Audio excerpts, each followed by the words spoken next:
Hello friends, welcome to our YouTube channel. ನೋಡಿ, ನಾನು already ಹಲವಾರು ಸುಪ್ರೀಂ ಕೋರ್ಟಿನ ಲ್ಯಾಂಡ್ ಮಾರ್ಕ್ ಜಡ್ಜ್ಮೆಂಟ್ಸ್ಗಳನ್ನು ಕುರಿತು ವಿಸ್ತಾರವಾಗಿ ವಿಡಿಯೋಗಳನ್ನ ಮಾಡಿದ್ದೀನಿ. ಸಪ್ರೇಟ್ ಫೋಲ್ಡರ್ ಕೂಡ ಅದರ ಸಂಬಂಧ ಇದೆ.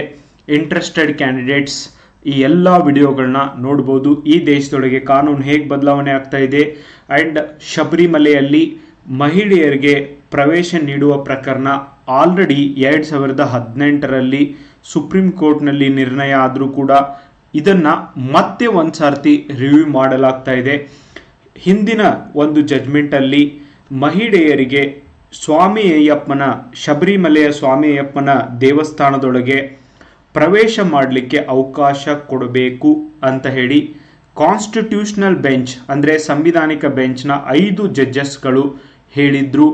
ಆದರೆ ಕೆಲವೊಂದಿಷ್ಟು ಜನ ಇದನ್ನು ವಿರೋಧಿಸ್ತಾರೆ. ಇಲ್ಲ, ಯಾವುದೇ ಕಾರಣಕ್ಕೂ ಈ ಶಬರಿಮಲೆಯಲ್ಲಿ ಮಹಿಳೆಯರನ್ನ ಪ್ರವೇಶ ಮಾಡಲಿಕ್ಕೆ ಬಿಡಬಾರ್ದು ಅಂತ ಹೇಳ್ತಾರೆ. ನಮ್ಮ ದೇಶ ವಿವಿಧತೆಯಿಂದ ಕೂಡಿರುವ ಏಕತೆಯ ದೇಶ ಇದೆ. ಬೇರೆ ಬೇರೆ ಸಂಸ್ಕೃತಿಗಳಿದ್ದಾವೆ, ಬೇರೆ ಬೇರೆ ಆಚರಣೆಗಳು ಕೂಡ ನಮ್ಮ ದೇಶದೊಳಗಿರೋದನ್ನು ನಾವು ಕಾಣ್ತೀವಿ. ಆದ್ದರಿಂದ ಇಲ್ಲಿ ಕೆಲವೊಂದಿಷ್ಟು ಜನ ಹೇಳ್ತಾರೆ ಮಹಿಳೆಯರಿಗೂ ಕೂಡ ಸಮಾನತೆ ಇದೆ, ಮಹಿಳೆಯರು ಹೇಗೆ ಪುರುಷರು ಹೋಗಿ ದೇವರಿಗೆ ನಮಸ್ಕಾರ ಮಾಡಲಿಕ್ಕೆ ಅಧಿಕಾರ ಇದೆಯೋ ಹಾಗೆ ಮಹಿಳೆಯರಿಗೂ ಕೂಡ ಒಳಗೆ ಬಿಡಬೇಕು. ಇದು ಬರೀ ಸ್ವಾಮಿಯಪ್ಪನ ದೇವಸ್ಥಾನದೊಳಗಿದೆಯಾ? ಇಲ್ಲ, ಶನಿ ಶಿಂಗ್ನಾಪುರ್ ದೇವಸ್ಥಾನದೊಳಗಾಗಿರ್ಬೋದು, ಹಾಜಿ ಅಲಿ ದರ್ಗಾ ಒಳಗಾಗಿರ್ಬೋದು.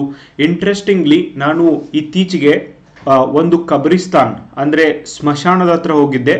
ಅಲ್ಲಿ ಬರೆದಿದ್ದಾರೆ ಮಹಿಳೆಯರಿಗೆ ಪ್ರವೇಶ ಇಲ್ಲ ಅಂತ ಹೇಳ್ಬಿಟ್ಟು.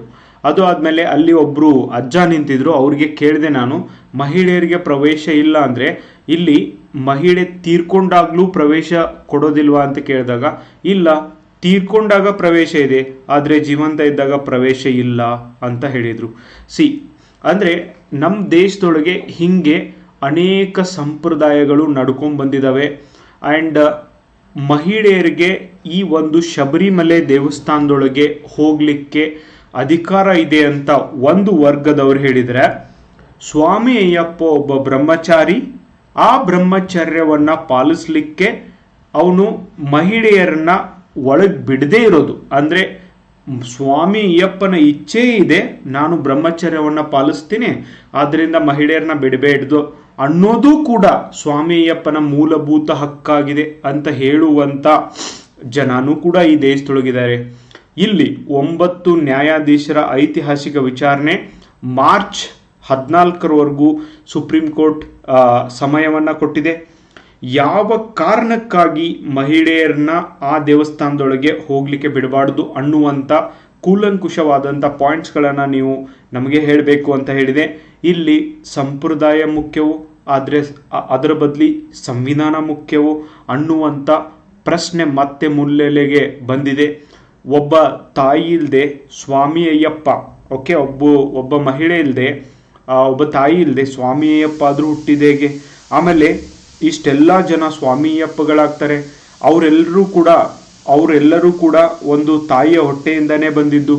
ಆ್ಯಂಡ್ ಯಾವ ಒಂದು ಹೆಣ್ಣು ಮಕ್ಕಳು ಮೆನ್ಸ್ಟೋರಲ್ ಸೈಕಲ್ ಆಗುತ್ತೆ ಅವರನ್ನು ಇದ್ರ ಒಳಗಡೆ ಬಿಡಬಾರ್ದು ಅನ್ನುವಂಥ ನಿಯಮ ಇದೆ. 10 ವರ್ಷದಿಂದ 50 ವರ್ಷದ ಹೆಣ್ಣು ಮಕ್ಕಳಿಗೆ ಮಾತ್ರ ಇಲ್ಲಿ ಅವಕಾಶ ಇಲ್ಲ ಅಂತ ಹೇಳುವಂಥ ನಿಯಮ ಇದೆ. ಅದಕ್ಕೆ ಕೇರಳದಲ್ಲಿ ಕೆಲವೊಂದಿಷ್ಟು ಮಹಿಳೆಯರು ಹೇಳ್ತಾರೆ, ಸ್ವಾಮಿ ಅಯ್ಯಪ್ಪನ ದೇವಸ್ಥಾನಕ್ಕೆ ನಾವು ಹೋಗೋದೇ ಇಲ್ಲ, ಯಾಕಂದರೆ ಅವರೇನೋ ಟ್ರೆಡಿಷನ್ ಸಂಪ್ರದಾಯವನ್ನು ಪಾಲಿಸ್ತಾ ಬಂದಿದ್ದಾರೆ, ಅವ್ರಿಗೆ ಪಾಲಿಸೋಕ್ಕೆ ಬಿಡಲಿ ಅಂತ ಕೆಲವೊಬ್ರು ಹೇಳ್ತಾರೆ. ಅದೇ ಇನ್ನೊಂದು ಹೆಣ್ಣು ಮಕ್ಕಳಲ್ಲೇ ಇನ್ನೊಂದು ಸೆಕ್ಷನ್ ಇದೆ, ಹೆಂಗೆ ಪುರುಷನಿಗೆ ಹೋಗಲಿಕ್ಕೆ ಅವಕಾಶ ಇದೆ ಹಂಗೆ ಮಹಿಳೆಯರಿಗೂ ಹೋಗಲಿಕ್ಕೆ ಅವಕಾಶ ಕೊಡಬೇಕು ಅನ್ನುವಂಥ ಪರ ಮತ್ತು ವಿರೋಧದ ವಾದ ಕೂಡ ನಡೀತಾ ಇದ್ದಾವೆ. ಸೊ ಹಾಗಾದರೆ ಬರ್ರಿ, ಈ ಪ್ರಕರಣ ಧಾರ್ಮಿಕ ಆಚರಣೆಗಳ ಸ್ವತಂತ್ರ ಮತ್ತು ಲಿಂಗ ಸಮಾನತೆಯ ನಡುವೆ ಇರುವ ಸಂವಿಧಾನಿಕ ಘರ್ಷಣೆ ಬಗ್ಗೆ ಇರೋದನ್ನು ನಾವು ಕಾಣ್ತೀವಿ. ಆಲ್ರೆಡಿ ಜಡ್ಜ್ಮೆಂಟ್ ಕೊಟ್ಟಿದ್ರು ಕೂಡ ಆ ಜಡ್ಜ್ಮೆಂಟಿಂದ ಈ ಪ್ರಕರಣ ಬಗೆಹರಿದಿಲ್ಲ. ಸೊ ಈವನ್ 9 ಹಿಂದಿನ ಒಂದು ಜಡ್ಜ್ಮೆಂಟಲ್ಲಿ 5 ಜನ ನ್ಯಾಯಾಧೀಶರು ಸೇರಿಬಿಟ್ಟು 4-1 ಒಂದು ಮೆಜಾರಿಟಿಯಲ್ಲಿ ಮಹಿಳೆಯರಿಗೆ ಅಲೋ ಮಾಡಬೇಕು ಅಂತ ಹೇಳಿದ್ದಾರೆ. ಇನ್ನು ಈ ಒಂದು ಜಡ್ಜ್ಮೆಂಟನ್ನು ರಿವ್ಯೂ ಮಾಡಬೇಕು ಅಂದರೆ ನೆಕ್ಸ್ಟ್ 9 ಜನ ಜಡ್ಜ್ ಇರುವಂಥ ಬೆಂಚನ್ನು ನಾವು ಕಾನ್ಸ್ಟಿಟ್ಯೂಟ್ ಮಾಡ್ತೀವಿ, ಆ ಪೀಠಕ್ಕೆ ಈ ಪ್ರಕರಣವನ್ನು ಹಸ್ತಾಂತರ ಮಾಡ್ತೀವಿ ಅಂತ ಚೀಫ್ ಜಸ್ಟಿಸ್ ಆಫ್ ಇಂಡಿಯಾ ಹೇಳಿದ್ದಾರೆ. ಸೊ ಹಾಗಾದರೆ ಇದನ್ನು ಕುರಿತು ಡೀಟೇಲ್ ಆಗಿ ನೋಡೋಣ ಗೈಸ್. ನಿಮಗೆ ಹಂತವಾಗಿ ಈ ಪ್ರಕರಣವನ್ನು ನಾನು ಹೇಳ್ತಾ ಹೋಗ್ತೀನಿ. ಬಿಫೋರ್ ಗೋಯಿಂಗ್ ಟು ದ್ಯಾಟ್, ನಮ್ಮ PSI ಮತ್ತು ESI ಹೊಸ ಬ್ಯಾಚ್ಗಳು ಪ್ರಾರಂಭ ಆಗ್ತಿದ್ದಾವೆ ಆನ್ಲೈನಲ್ಲಿ ಮತ್ತು ಆಫ್ಲೈನಲ್ಲಿ. 8th ಬ್ಯಾಚ್ ಪ್ರಾರಂಭ ಆಗ್ತಾ ಇದೆ. ಆಲ್ರೆಡಿ ಒಂದು ಬ್ಯಾಚ್ ರನ್ನಿಂಗ್ ಇದೆ. 8th ಬ್ಯಾಚ್ ಪೇಪರ್ 1 ಇದು ಆನ್ಲೈನಲ್ಲಿ ಪೇಪರ್ 1 ಪೇಪರ್ 2 ಎರಡೂ ಬ್ಯಾಚ್ಗಳಿರ್ತವೆ. ಓಕೆ, ಆಫ್ಲೈನಲ್ಲಿ 2 ಬ್ಯಾಚ್ಗಳಿರ್ತವೆ. ಆನ್ಲೈನಲ್ಲಿ ಓನ್ಲಿ ಪೇಪರ್ 1 ಮಾತ್ರ ಇರುತ್ತೆ ಆ್ಯಂಡ್ ಕಂಪ್ಲೀಟ್ ಕೋರ್ಸ್ ಇರುತ್ತೆ. ಆ್ಯಂಡ್ ಆಫ್ಲೈನಲ್ಲಿ ಧಾರವಾಡದ ಸಪ್ತಾಪುರ ಬಾವಿ ಹತ್ತಿರ ನಮ್ಮ ಸಂಸ್ಥೆ ಏನಿದೆ ಕನ್ನಮಡಿ IAS ಅಲ್ಲಿ ಆಫ್ಲೈನಲ್ಲಿ ನಿಮಗೆ FDA SDA PSI KS ಎಲ್ಲದಕ್ಕೂ ಕೂಡ ಎಲ್ಲ ಕಾಂಪಿಟೇಟಿವ್ ಎಕ್ಸಾಮ್ಗೂ ತರಗತಿಗಳು ಇರ್ತವೆ. ಆನ್ಲೈನಲ್ಲಿ ಪೇಪರ್ 1 ಇಲ್ಲಿ ನಿಮಗೆ ಎಸ್ಸೆ ಹೇಳ್ಕೊಡ್ಲಾಗುತ್ತೆ, ಟ್ರಾನ್ಸ್ಲೇಷನ್ ಹೇಳ್ಕೊಡ್ಲಾಗುತ್ತೆ, ಪ್ರಿಸೈಸ್ ರೇಟಿಂಗ್ ಹೇಳ್ಕೊಡ್ಲಾಗುತ್ತೆ. ಈ 3 ಸೆಗ್ಮೆಂಟ್ಗಳನ್ನು ನಿಮಗೆ ಹೇಳ್ಕೊಡ್ಲಾಗುತ್ತೆ. ಸೊ ಮಾರ್ಚ್ 2 ಹೊಸ ಬ್ಯಾಚ್ ಪ್ರಾರಂಭ ಆಗ್ತಾ ಇದೆ. ಆಲ್ರೆಡಿ ಬ್ಯಾಚನ್ನ ಕ್ರಿಯೇಟ್ ಮಾಡಲಾಗಿದೆ. ಸೊ ಈ ಒಂದು ಆ್ಯಪ್ ಕನ್ನಮಡಿ ಇನ್ಸ್ಟಿಟ್ಯೂಟ್ ಅಂತ ನೀವು ಗೂಗಲ್ ಪ್ಲೇಸ್ಟೋರಿಂದ ಆ್ಯಪ್ನ ಡೌನ್ಲೋಡ್ ಮಾಡಿಕೊಂಡು ಈ ಒಂದು ತರಗತಿಗೆ ಜಾಯಿನ್ ಆಗ್ಬೋದು ಗೈಸ್. ಯಾರ್ಯಾರು ಆಫ್ಲೈನ್ ಕ್ಲಾಸ್ನ ಜಾಯಿನ್ ಆಗಬೇಕಂತೀರಿ, ಕನ್ನಮಡಿ IAS KS ತರಬೇತಿ ಸಂಸ್ಥೆ ಸಪ್ತಾಪುರ ಬಾವಿ ಪಕ್ಕದಲ್ಲಿ ಮಯೂರ್ ಬೇಕ್ರಿ ಮೇಲ್ಗಡೆ ನಿಮಗೆ ಈ ಒಂದು ನಮ್ಮ ಇನ್ಸ್ಟಿಟ್ಯೂಟ್ ಸಿಗುತ್ತೆ, ಅಲ್ಲಿ ಬಂದು ಜಾಯಿನ್ ಆಗ್ಬೋದು ಗೈಸ್. ಓಕೆ, ನೆಕ್ಸ್ಟ್ ಹಿನ್ನೆಲೆ ಏನು ನೋಡಿ. ಶಬರಿಮಲೆ ದೇವಾಲಯದಲ್ಲಿ 10 ರಿಂದ 50 ವಯಸ್ಸಿನ ಮಹಿಳೆಯರ ಪ್ರವೇಶವನ್ನು ದಶಕಗಳ ಕಾಲದಿಂದ ನಿರ್ಬಂಧಿಸಲಾಗಿತ್ತು. ಸೊ 2018ರಲ್ಲಿ ಈ ನಿರ್ಬಂಧವನ್ನು ಪ್ರಶ್ನಿಸಿ ಸಾರ್ವಜನಿಕ ಹಿತಾಸಕ್ತಿ ಅರ್ಜಿ, that is public interest litigation PIL ಅನ್ನು ಸಲ್ಲಿಸಲಾಯಿತು. ಇಲ್ಲಿ ಏನು ಪ್ರಶ್ನೆ ಮಾಡಲಾಯಿತು ಅಂದ್ರೆ, ಇದು ಧಾರ್ಮಿಕ ಆಚರಣೆ ಅಲ್ಲ. ಧಾರ್ಮಿಕ ಆಚರಣೆ ಫಾರ್ ಎಕ್ಸಾಂಪಲ್ ಎಸೆನ್ಷಿಯಲ್ ರಿಲಿಜಿಯಸ್ ಪ್ರಾಕ್ಟೀಸ್ನ ಅಥವಾ ಲಿಂಗ ಆಧಾರಿತ ಭೇದ ಭಾವನ ಅನ್ನುವಂಥ ಪ್ರಶ್ನೆ ಇಲ್ಲಿ ಹುಟ್ಟಿತು. ಎಸೆನ್ಷಿಯಲ್ ರಿಲಿಜಿಯಸ್ ಪ್ರಾಕ್ಟೀಸ್ ಅಥವಾ ಬೇಕಾದ ಧಾರ್ಮಿಕ ಆಚರಣೆ ಅಂದರೆ ಏನು ಅಂದರೆ, ನಾನು ಉದಾಹರಣೆನ ಹೇಳ್ತೀನಿ ನಿಮಗೆ. ಮುಸ್ಲಿಂ ಧರ್ಮದೊಳಗೆ ದಿನಕ್ಕೆ 5 ಬಾರಿ ನಮಾಜ್ ಮಾಡೋದಾಗಿರ್ಬೋದು. ಓಕೆ, ಎಸ್, ನಮಾಜ್ ಮಾಡೋದು ಎಸ್. ಆ ಧರ್ಮದೊಳಗೆ ಎಸೆನ್ಷಿಯಲ್ ರಿಲಿಜಿಯಸ್ ಪ್ರಾಕ್ಟೀಸ್ ನಮಾಜ್ ಮಾಡಬೇಕು ಅನ್ನೋದು ಡೆಫಿನೆಟ್ಲಿ ಒಂದು ರಿಲಿಜಿಯಸ್ ಪ್ರಾಕ್ಟೀಸ್ ಆಗಿದೆ. ಆದರೆ ನಮಾಜ್ನ ಮನೆಯೊಳಗೂ ಮಾಡ್ಬೋದು, ಅವರು ಅಂಗಡಿಯೊಳಗೂ ಮಾಡ್ಬೋದು, ತರಗತಿಯಲ್ಲಿದ್ದಾಗ ಅಲ್ಲೂ ಮಾಡ್ಬೋದು, ಟ್ರೈನ್ಯಾಗ ಹೊಂಟಾಗ ಟ್ರೈನ್ಯಾಗೂ ಮಾಡ್ಬೋದು. ಇದು ಎಸೆನ್ಷಿಯಲ್ ಪ್ರಾಕ್ಟೀಸ್ ಅಂದರೆ ಮಾಡಲೇಬೇಕಾದಂಥದ್ದು. ಇಲ್ಲ ಅಂದರೆ ಏನಾಗುತ್ತೆ, ಆ ಧರ್ಮನೇ ಉಳಿಯೋದಿಲ್ಲ, ಆ ಧರ್ಮಕ್ಕೆ ಬೆಲೆನೇ ಇರೋದಿಲ್ಲ, ಆ ಧರ್ಮ ಪಾಲನೆ ಮಾಡ್ದಂಗೆ ಆಗೋದಿಲ್ಲ ಅನ್ನುವಂಥದ್ದು. ಅಂದರೆ ಇದು ಇಲ್ಲ ಅಂದರೆ ಧರ್ಮನೇ ಇಲ್ಲ, ಅದಕ್ಕೆ ಎಸೆನ್ಷಿಯಲ್ ಪ್ರಾಕ್ಟೀಸ್ ಅಂತಾರೆ. ಆದರೆ ನಮಾಜ್ನ ಮಾಸ್ಕ್ ಒಳಗೆ ಮಸೀದಿ ಒಳಗೆ ಮಾಡಬೇಕು ಅಂತ ಇಲ್ಲ, ಮನೆಯೊಳಗೂ ಮಾಡ್ಬೋದು. ಓಕೆ, ಹಾಗೆ ಎಸೆನ್ಷಿಯಲ್ ರಿಲಿಜಿಯಸ್ ಪ್ರಾಕ್ಟೀಸ್. ಓಕೆ, ಇಲ್ಲಿ ಪ್ರಶ್ನೆ ಏನಂದ್ರೆ, ಇದು ಬೇಕೇ ಬೇಕೋ ಅಥವಾ ಮಹಿಳೆಯರ ಅಂದರೆ ಲಿಂಗ ಆಧಾರಿತ ಭೇದ ಭಾವನ ಅನ್ನುವಂಥ ಒಂದು ಪ್ರಶ್ನೆಯನ್ನು ಮಾಡಲಾಯಿತು. ವೆರಿ ವೆರಿ ಇಂಪಾರ್ಟೆಂಟಾ, ನಿಮಗೂ ಇದ್ರ ಬಗ್ಗೆ ಏನು ಅನಿಸುತ್ತೆ ಅನ್ನೋದನ್ನು ಹೇಳಿ. 2018ರ ಐತಿಹಾಸಿಕ ತೀರ್ಪೊಂದು ಬರುತ್ತೆ. ಇದರಲ್ಲಿ 5 ಜನ ನ್ಯಾಯಾಧೀಶರುಗಳು ಸಂವಿಧಾನದ ಪೀಠದ ಮುಂದೆ 4-1 ಬಹುಮತದಿಂದ ಹೇಳಿದ್ದೇನು ಅಂದರೆ, ಮಹಿಳೆಯರ ಪ್ರವೇಶ ನಿರ್ಬಂಧ ಅಸಂವಿಧಾನಿಕ, ಇದು ಸಂವಿಧಾನದ ಉಲ್ಲಂಘನೆ ಆಗೈತಿ. ಇದು ಆರ್ಟಿಕಲ್ 14 ಸಮಾನತೆಯ ಉಲ್ಲಂಘನೆ ಆಗೈತಿ. ಆರ್ಟಿಕಲ್ 15 ಲಿಂಗ ಆಧಾರಿತ ಭೇದ ಭಾವವನ್ನು ನಿಷೇಧ ಮಾಡ್ತೈತಿ. ಈ ಆರ್ಟಿಕಲ್ ಉಲ್ಲಂಘನೆ ಆಗೈತಿ. ಆದ್ದರಿಂದ ಮಹಿಳೆಯರಿಗೆ ಆರ್ಟಿಕಲ್ 25ರ ಅಡಿಯಲ್ಲಿ ಧಾರ್ಮಿಕ ಸ್ವತಂತ್ರವೂ ಇದೆ. ಧಾರ್ಮಿಕ ಸ್ವತಂತ್ರ ತಮಗನಿಸಿದ ಧರ್ಮವನ್ನು ಪಾಲನೆ ಮಾಡಲಿಕ್ಕೆ, ತಮಗನಿಸಿದ ಧರ್ಮವನ್ನು ಆಚರಣೆ ಮಾಡಲಿಕ್ಕೆ ಬರೀ ಪುರುಷರಿಗಷ್ಟೇ ಅಲವಿಲ್ಲ, ಮಹಿಳೆಯರಿಗೂ ಕೂಡ ಇದಕ್ಕೆ ಅಲವ್ ಮಾಡಲಾಗಿದೆ. ಸೊ ಇದು ಮಹಿಳೆಯರಿಗೂ ಅಲವ್ ಮಾಡುತ್ತೆ ಅಂತ ಹೇಳಿ ಈ ತೀರ್ಪಿನಲ್ಲಿ ಲಿಂಗ ಸಮಾನತೆಯ ಪರವಾಗಿ ಐತಿಹಾಸಿಕ ತೀರ್ಪು ಎಂದೇ ಇದನ್ನು ಪರಿಗಣಿಸಲಾಗ್ತದೆ. ಓಕೆ, ಯಾವಾಗ 2018ರೊಳಗೆ ಈ ತೀರ್ಪು ಬಂತೋ ಅವಾಗಲೇ 2019ರೊಳಗೆ ರಿವ್ಯೂ ಪಿಟಿಷನ್ ಅಂದ್ರೆ ಈ ಪ್ರಕರಣವನ್ನು ಮರುಪರಿಶೀಲನೆಗೆ ಮತ್ತೊಂದು ಅರ್ಜಿಯನ್ನು ಸಲ್ಲಿಸಲಾಗುತ್ತೆ. ಈ ತೀರ್ಪಿನ ವಿರುದ್ಧ ರಿವ್ಯೂ ಪಿಟಿಷನನ್ನು ಸಲ್ಲಿಸಲಾಯಿತು. 2019ರಲ್ಲಿ ಸುಪ್ರೀಂ ಕೋರ್ಟ್ ವಿಷಯವನ್ನು ದೊಡ್ಡ ಸಂವಿಧಾನ ಪೀಠಕ್ಕೆ ಅಂದರೆ 9 ಜಡ್ಜಸ್ಗಳಿರುವ ಪೀಠಕ್ಕೆ ಇದನ್ನು ರವಾನಿಸಿದೆ. ಇಲ್ಲಿ ಪ್ರಶ್ನೆ ಏನು ಹುಟ್ಟ್ಯಾವ ಅಂದ್ರೆ, ಎಸೆನ್ಷಿಯಲ್ ರಿಲಿಜಿಯಸ್ ಪ್ರಾಕ್ಟೀಸ್ ಪರೀಕ್ಷೆಯ ವ್ಯಾಪ್ತಿ ಅಥವಾ ಆರ್ಟಿಕಲ್ 25 ವರ್ಸಸ್ ಆರ್ಟಿಕಲ್ 14ರ ಸಂಘರ್ಷ ಯಾವುದು ಇಲ್ಲಿ ಮುಖ್ಯ, ಯಾವ ಕಾರಣಕ್ಕಾಗಿ ಈ ಪ್ರಕರಣ ಹೋಗಿದೆ ಅನ್ನೋದನ್ನು ಈಗ ಡಿಸ್ಕಸ್ ಮಾಡಿದಾಗಲೇ ಗೊತ್ತಾಗೋದು. ಧಾರ್ಮಿಕ ಸಂಸ್ಥೆಗಳ ಸ್ವಾಯತ್ತತೆ ಅಂದರೆ ಧರ್ಮದ ವೆಸ್ಟೆಡ್ ಇಂಟ್ರೆಸ್ಟಿಂದ ಆಗಿದೆಯೋ ಅನ್ನುವಂಥ ಒಂದು ಪ್ರಕರಣ ಕೂಡ ಆಗಿದೆ. ಹಿಂಗೆ ಜೈನ್, ಬುದ್ಧಿಸ್ಟ್, ಪಾರ್ಸೀಸ್, ಕ್ರಿಶ್ಚಿಯನ್ಸ್ ಎಲ್ಲ ಧರ್ಮದೊಳಗೂ ಈ ಥರ ವ್ಯವಸ್ಥೆಗಳಿರೋದನ್ನು ಕಾಣ್ತೀವಿ. ಲಿಂಗ ಆಧಾರಿತ ಯಾವುದೇ ಡಿಸ್ಕ್ರಿಮಿನೇಷನನ್ನು ಮಾಡಿದರೂ ಅದು ತಪ್ಪು ಅನ್ನುವಂಥ ಒಂದು ನಮ್ಮ ಸಂವಿಧಾನ ನಮಗೆ ಡೀಟೇಲ್ಡಾಗಿ ಹೇಳಿದೆ. ಆರ್ಟಿಕಲ್ 14, 15, 25 ಕೂಡ ಹೇಳಿದೆ. ಓಕೆ, 9 ನ್ಯಾಯಮೂರ್ತಿಗಳ ಪೀಠದ ಮುಖ್ಯ ಪ್ರಶ್ನೆಗಳು ಏನಂದರೆ, is it really essential religious practice? ಹಂಗಂದ್ರೆ ಏನು, ಇದರ ಮೀನಿಂಗ್ನ ಹೇಳಬೇಕಾಗಿದೆ. ಧಾರ್ಮಿಕ ಆಚರಣೆಗಳು ಸಮಾನತೆ ಹಕ್ಕಿಗಿಂತ ಮುಖ್ಯನಾ? ಇದು ಮೇಲ್ಗೈ ಪಡೆಯಬಹುದಾ?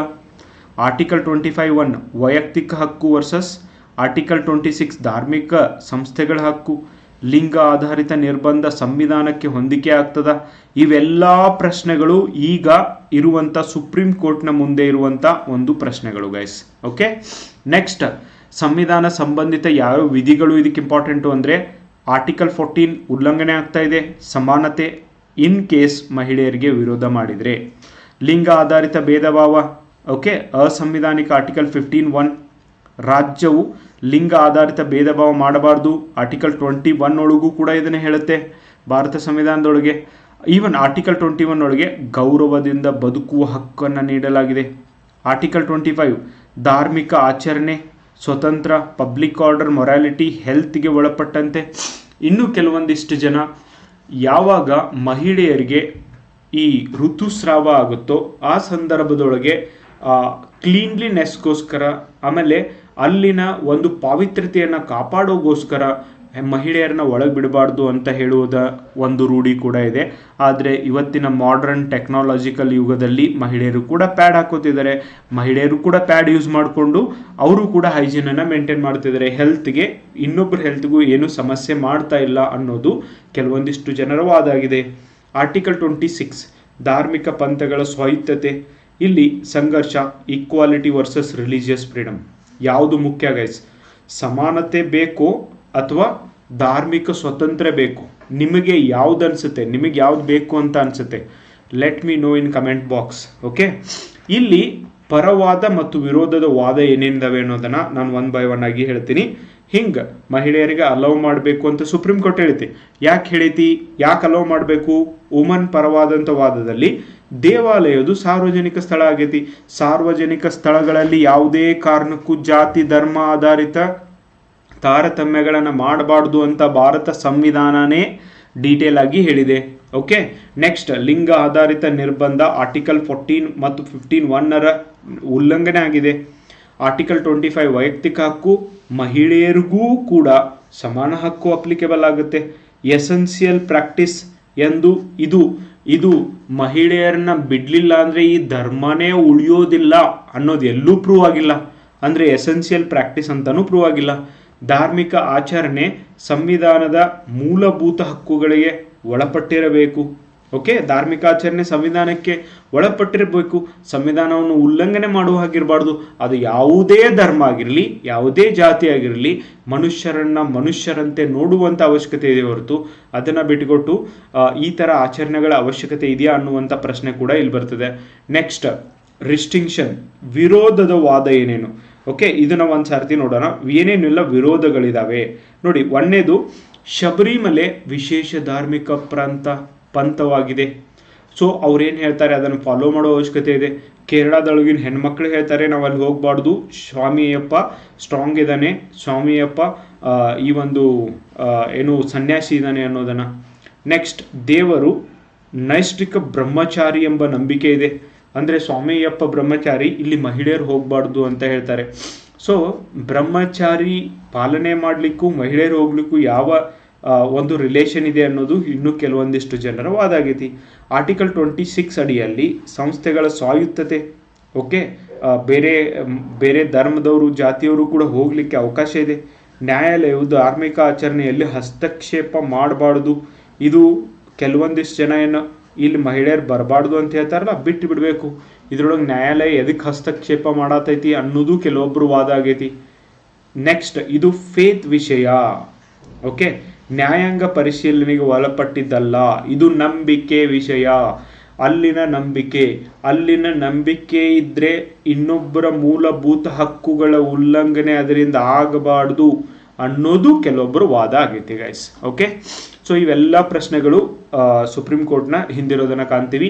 ಈ ಕೇಸ್ ಅಂದರೆ ಸುಪ್ರೀಂ ಕೋರ್ಟ್ ಮಹಿಳೆಯರಿಗೆ ಪರವಾನಗಿ ಕೊಟ್ಟಿದ್ದು, ಪರ್ಮಿಷನ್ ಕೊಟ್ಟಿದ್ದು, ಅನುಮತಿ ನೀಡಿದ್ದು ಯಾವ ಪ್ರಕರಣ ಅಂದರೆ ಭಾಳ ಜನ ಪ್ರಕರಣದ ಹೆಸರು ಹೇಳ್ರಿ ಅಂತ ಹೇಳಿದಿರಿ. Indian young lawyers association versus state of Kerala. ಈ ಪ್ರಕರಣದಲ್ಲಿ ಮಹಿಳಾ ಪ್ರವೇಶದ ತೀರ್ಪು ಹೊರಬಂದಿದ್ದು 4-1 ಒಂದು ಮೆಜಾರಿಟಿಯಲ್ಲಿ ಇದು ಹೇಳಿದೆ. Indian young lawyers association versus state of Kerala. Got it? Okay. Next, Saira Banu versus union of India ಪ್ರಕರಣದಲ್ಲಿ ಟ್ರಿಪಲ್ ತಲಾಕ್ ರದ್ದು ಮಾಡಲಾಗಿದೆ. ಲಿಂಗ ಸಮಾನತೆ ಮೇಲುಗೈ ಸಾಧಿಸಿದೆ. ಇಲ್ಲಿ ಲಿಂಗ ಸಮಾನತೆಗೆ ಒತ್ತು ಕೊಟ್ಟಿದ್ದೇ ಆದ್ರೆ ಯಾಕೆ ಸ್ವಾಮಿಯಪ್ಪನ ಟೆಂಪಲ್ ಒಳಗೂ ಲಿಂಗ ಸಮಾನತೆ ಬರಬಾರ್ದು ಅನ್ನುವಂಥ ಪ್ರಶ್ನೆ ಬರುತ್ತೆ. Next, Navtej Singh Johar versus union of India article 14 ಮತ್ತು 21 ವ್ಯಾಪ್ತಿಯ ವಿಸ್ತರಣೆಯನ್ನ ಕಾಣ್ತೀವಿ. ಇನ್ನು ಕೆಲವೊಂದಿಷ್ಟು ಜನ ಹೇಳ್ತಾರೆ ಈಗ ಪುರುಷರಿಗೆ ಬಿಡಾತಾರ, ಮಹಿಳೆಯರಿಗೂ ಬಿಡು ಅನ್ನತ್ತಾರ, ನೆಕ್ಸ್ಟ್ ಥರ್ಡ್ ಜೆಂಡರ್ದವ್ರಿಗೂ ಬಿಡು ಅನ್ನತ್ತಾರ. ಬಿಡೋದ್ರೊಳಗೆ ಏನು ತಪ್ಪಿದೆ? That is a question. Okay. Next, Bijoe Emmanuel versus state of Kerala. ಧಾರ್ಮಿಕ ನಂಬಿಕೆ ಕೂಡ ರಕ್ಷಣೆ ಇದೆ ಅಂತ ಕೂಡ ಈ ಪ್ರಕರಣದೊಳಗೆ ಸುಪ್ರೀಂ ಕೋರ್ಟ್ ಹೇಳಿದೆ. ಧಾರ್ಮಿಕ ನಂಬಿಕೆ, ಮಹಿಳೆಯರಿಗೂ ನಂಬಿಕೆ ಇದೆ ಅಲ್ವಾ, ಓನ್ಲಿ ಪುರುಷರಿಗೆ ಮಾತ್ರ ನಂಬಿಕೆ ಇದೆ ಧಾರ್ಮಿಕ ನಂಬಿಕೆ ಅನ್ನುವಂಥ ಪ್ರಶ್ನೆ ಇಲ್ಲಿ ಎದುರಾಗುತ್ತೆ. Let's wait and watch Supreme Court ಏನು ಹೇಳುತ್ತೆ. ನಿಮ್ಮ ಅನಿಸಿಕೆನ ತಿಳಿಸ್ರಿ. ಇಂಥ ಪ್ರಕರಣಗಳು ಹೆಚ್ಚಾಗ್ತಿದ್ದಾವೆ. ಎಷ್ಟೋ ಹನುಮಾನ್ ದೇವ್ರ ಗುಡಿ ಇದ್ದಾವೆ, ಎಷ್ಟೋ ಮಸೀದ್ಗಳಿದ್ದಾವೆ, ಎಷ್ಟೋ ದೇವಾಲಯಗಳಿದ್ದಾವೆ ಈ ದೇಶದೊಳಗೆ. ಅಲ್ಲೆಲ್ಲ ಮಹಿಳೆಯರಿಗೆ ಅವಕಾಶ ಕೊಡೋದಿಲ್ಲ. ವಿಚಿತ್ರ ಪ್ರಾಕ್ಟೀಸ್ ಇದ್ದಾವೆ. ಕೆಲವೊಂದು ಟೆಂಪಲ್ಗಳಲ್ಲಿ ಓನ್ಲಿ ಶರ್ಟ್ ಹಾಕ್ಕೊಂಡು ಹೋಗಬಾರ್ದು, ಲುಂಗಿ ಹಾಕ್ಕೊಂಡು ಹೋಗಬೇಕು. ಇನ್ನೊಂದು ಕೆಲವೊಂದು ಟೆಂಪಲ್ಗಳಲ್ಲಿ ವಿಚಿತ್ರ ಡ್ರೆಸ್ ಸೆನ್ಸು ಕೂಡ ಇರೋದನ್ನು ನಾವು ಕಾಣ್ತೀವಿ. ಆ್ಯಂಡ್ ಎನಿವೇ ಫೇತ್, ಓಕೆ, ಅವರ ನಂಬಿಕೆಗೆ ಒಂದು ಭಾಗವಾಗಿ ಇದನ್ನು ನಾವು ನೋಡ್ಬೋದು. ಇಲ್ಲಿ ಸುಪ್ರೀಂ ಕೋರ್ಟ್ ಕೇಳ್ತಾ ಇದೆ, ಓಕೆ, ನಿಮ್ಮ ನಂಬಿಕೆ ಇರಲಿ, ಆದರೆ ಯಾರ್ದು ಮೂಲಭೂತ ಹಕ್ಕು ಉಲ್ಲಂಘನೆ ಆಗಬಾರ್ದು. ಓಕೆ. ಸೊ ಇಲ್ಲಿ ಈ ಪ್ರಕರಣದ ಮೂಲ ಪ್ರಶ್ನೆ ಏನು ಅಂದರೆ ಸಂವಿಧಾನಿಕ ನೈತಿಕತೆ, ಕಾನ್ಸ್ಟಿಟ್ಯೂಷನಲ್ ಮೊರಾಲಿಟಿ ವರ್ಸಸ್ ಸಾಮಾಜಿಕ ಧಾರ್ಮಿಕ ನೈತಿಕತೆ. ನ್ಯಾಯಾಲಯದ ಹಿಂದಿನ ಅಭಿಪ್ರಾಯ ಸಂವಿಧಾನವೇ ಶ್ರೇಷ್ಠ, ಸುಪ್ರಿಮಸಿ ಆಫ್ ಕಾನ್ಸ್ಟಿಟ್ಯೂಷನ್, ಧಾರ್ಮಿಕ ಆಚರಣೆಗಳು ಮೂಲಭೂತ ಹಕ್ಕುಗಳಿಗೆ ಒಳಪಟ್ಟಿರಬೇಕು ಅನ್ನುವುದು ಒಂದು ಮುಖ್ಯವಾದಂಥ ಪಾಯಿಂಟ್ ಆಗಿದೆ ಅಂತಲೇ ಹೇಳ್ಬೋದು. ಭವಿಷ್ಯದ ಪರಿಣಾಮ ಅಂದರೆ ಮುಂದಿನ ಜಡ್ಜ್ಮೆಂಟಲ್ಲಿ ಏನಾಗ್ಬೋದು, ಎಸೆನ್ಷಿಯಲ್ ರಿಲಿಜಿಯಸ್ ಪ್ರಾಕ್ಟೀಸ್, ಇದನ್ನು ಜಡ್ಜಸ್ಗಳು ಒಂದು ಡೆಫಿನೇಷನ್ ನೀಡಬೇಕಾಗಿದೆ. ಓಕೆ. ಆ್ಯಂಡ್ ಇತರೆ ಧಾರ್ಮಿಕ ಸ್ಥಳಗಳಲ್ಲಿ ಮಹಿಳೆಯರ ಪ್ರವೇಶವನ್ನು ಪ್ರಕರಣಗಳಿಗೆ ಪರಿಣಾಮ ಬೀರುತ್ತೆ. ಬೇರೆ ಬೇರೆ ಮಾಸ್ಕಲ್ಲಾಗಿರ್ಬೋದು, ಕಬ್ರಿಸ್ತಾನದಲ್ಲಾಗಿರ್ಬೋದು. ನಾನು ಹೇಳಿದ್ನಲ್ವಾ, ಆರ್ಟಿಕಲ್ 14 ಆ್ಯಂಡ್ ಆರ್ಟಿಕಲ್ 25 ಸಮತೋಲನದ ಹೊಸ ವ್ಯಾಖ್ಯಾನವನ್ನು ನಾವು ಕಾಣ್ಬೋದು. ಎಸ್, ಲೆಟ್ಸ್ ಹೋಪ್ ದ್ಯಾಟ್ ಇನ್ನು ಮುಂದೆ ಇದಕ್ಕೆಲ್ಲದಕ್ಕೂ ನಮಗೆ ಉತ್ತರ ಸಿಗುತ್ತೆ ಅಂತ ನಾವೆಲ್ಲ ಒಂದು ಹೋಪ್ನಲ್ಲಿ ಇರೋಣ ಗೈಸ್. ಈಗ MCQs. ಶಬರಿಮಲೆ ಮಹಿಳಾ ಪ್ರವೇಶ ಕುರಿತು ಐತಿಹಾಸಿಕ ತೀರ್ಪು ಯಾವ ವರ್ಷದಲ್ಲಿ ನೀಡಲಾಯಿತು ಅಂತ ಇದೆ. 2018 ನೀಡ್ಯಾರ. 2019 ಇದನ್ನು ರಿವ್ಯೂ ಪಿಟಿಷನನ್ನು ಹಾಕಲಾಗಿದೆ. ಈ ಪ್ರಕರಣದಲ್ಲಿ ಸುಪ್ರೀಂ ಕೋರ್ಟ್ ತೀರ್ಪು ಯಾವ ಅನುಪಾತದಲ್ಲಿ ನೀಡಲಾಯಿತು ಅಂತ ಪ್ರಶ್ನೆ ಇದೆ. 4 ಜನ ನೀಡಬೇಕು ಅಂತ ಹೇಳಿದ್ರೆ ಒಬ್ಬರು ಮಹಿಳೆಯರಿಗೆ ಪ್ರವೇಶ ನೀಡಬಾರ್ದು ಅಂತ ಹೇಳ್ಯಾರ. 4:1 ಇದನ್ನು ನಿರ್ಧಾರ ಮಾಡಿದೆ.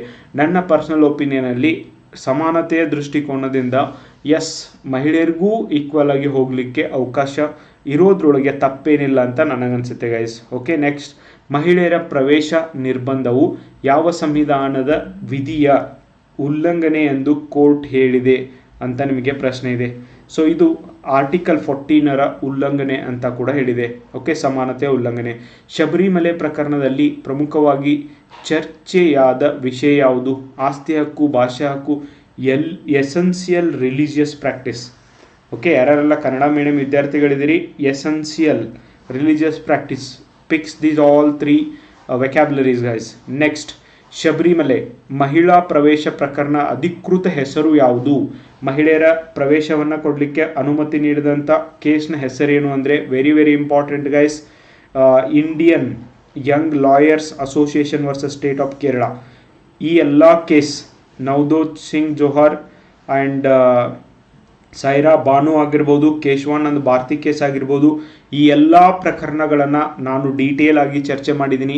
ಯಾರ್ಯಾರೆಲ್ಲ ಇನ್ನೂ ನೋಡಿಲ್ಲ, ನೋಡಲಿಕ್ಕೆ ಸಾಧ್ಯ ಆಗಬೇಕು guys. Yes, this is what Sabarimala ಟೆಂಪಲ್ನ ಒಂದು ಪ್ರಕರಣ ಆಗಿದೆ. ಯಾಕೆ ಅಲೋ ಮಾಡಬಾರ್ದು ಅನ್ನುವಂಥ ಪ್ರಶ್ನೆ ಇದೆ. ನಮ್ಮ ಪುಸ್ತಕಗಳು ಮಾರುಕಟ್ಟೆಯಲ್ಲಿ ಲಭ್ಯ ಇದ್ದಾವೆ. ನಿಮಗೆ ನಮ್ಮ ಪುಸ್ತಕ ಬೇಕು ಅಂದಲ್ಲಿ ನನಗೂ ಕೂಡ ಮೆಸೇಜನ್ನು ಹಾಕುವುದರ ಮೂಲಕ ಈ ಪುಸ್ತಕಗಳನ್ನು, ಪ್ರಬಂಧ ಕನ್ನಡ ಮತ್ತು ಇಂಗ್ಲೀಷ್ ಭಾಷೆಯಲ್ಲಿ ಪ್ರಬಂಧ ಆಗಿರಬಹುದು, ಭಾಷಾಂತರ ಮತ್ತು ಸಾರಾಂಶ ಬರವಣಿಗೆ, ಈವನ್ PSI ಕ್ವಶನ್ ಬ್ಯಾಂಕ್ ಆಗಿರ್ಬೋದು, ಇವೆಲ್ಲವೂ ಕೂಡ ನಿಮಗೆ ಲಭ್ಯ ಇದೆ guys. Even IAS KS offline classes ಧಾರವಾಡದ ಸಪ್ತಾಪುರ ಬಾವಿ ಹತ್ತಿರ ನಿಮಗೆ ಆನ್ಲೈನ್ ಕ್ಲಾಸಸ್ಗಳು ಕೂಡ ಲಭ್ಯವಿರ್ತವೆ, ಆಫ್ಲೈನ್ ಕ್ಲಾಸಸ್ಗಳು ಕೂಡ ಲಭ್ಯವಿದ್ದಾವೆ. ಸೊ ಈ ತರಗತಿಗಳ ಉಪಯೋಗವನ್ನು ನೀವು ಪಡಿಬೋದು. ನೀವು ಪ್ರತಿಯೊಂದು ವಿಷಯವನ್ನು ಈ ಥರ ಡೀಟೇಲ್ ಆಗಿ ಕಲಿಬೇಕು ಅನ್ನುವಂಥ ಇಚ್ಛೆ ನಿಮ್ಮದಾಗಿದ್ದರೆ ನೀವು ನಮ್ಮ ತರಗತಿಗಳನ್ನು ಜಾಯಿನ್ ಆಗ್ಬೋದು ಗೈಸ್. ನಿಮ್ಮ ಫ್ರೆಂಡ್ಸ್ಗೂ ಕೂಡ ಈ ವಿಡಿಯೋನ ಶೇರ್ ಮಾಡೋದನ್ನು ಮರಿಬೇಡಿ. ನಮ್ಮ ಕ್ಲಾಸಸ್ ಬಗ್ಗೆ ನಿಮ್ಮ ಫ್ರೆಂಡ್ಸ್ಗೂ ಕೂಡ ಇನ್ಫಾರ್ಮ್ ಮಾಡಿ. Sharing is caring guys. Thank you so much for watching the video. Bye, take care.